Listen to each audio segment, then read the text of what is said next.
Politico did a profile on Casey DeSantis, Ron's wife, and they have called her his greatest asset and his greatest liability. What does that mean?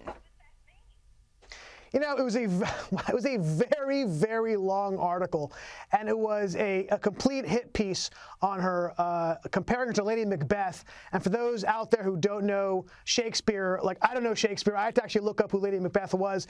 Apparently not a very nice person. She pushed her husband to kill the king so she could become queen, so that wasn't a very nice comparison. But yeah, it was a hit piece. I met her a couple times. She seems like a very lovely person.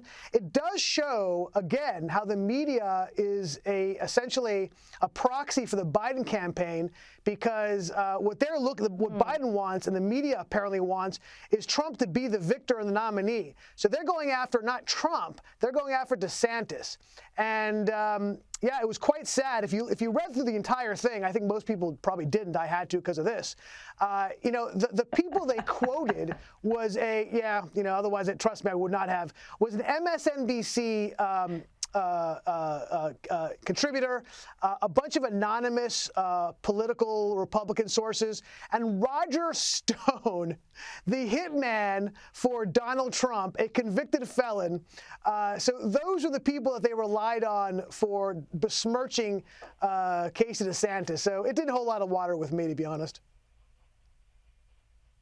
Yeah, that sounds pretty fair. It is interesting how much the commentariat and the media and, of course, the Democrats badly seem to want Donald Trump's success just so that they can have that divisive kind of contrast.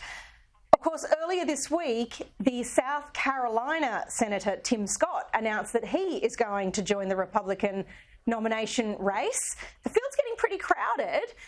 What do you think that's shaping up to look like? Oh, it's not, compared to what it will be, it is not crowded at all. I mean, yes, there's a lot of people who have announced already, but yeah, I think we have a significant amount of people waiting on the sidelines. I think Tim Scott is an interesting candidate. I think he is the favorite of the Republican intelligentsia. He'd be a good candidate, a strong candidate, smart guy. The first black person to announce, actually the second black person to announce. And I think that, look, I don't think he's got a puncher's chance, which means, look, he's not in the top tier, but you never know. People can falter. He can have a good week. It seems like, as always, for the Republican nomination, every year there is a black candidate who ends up hitting the top 5, top 6. I think certainly he can fall in that category. And if he can hold his own, he's got a shot as much as anybody else outside DeSantis and Trump.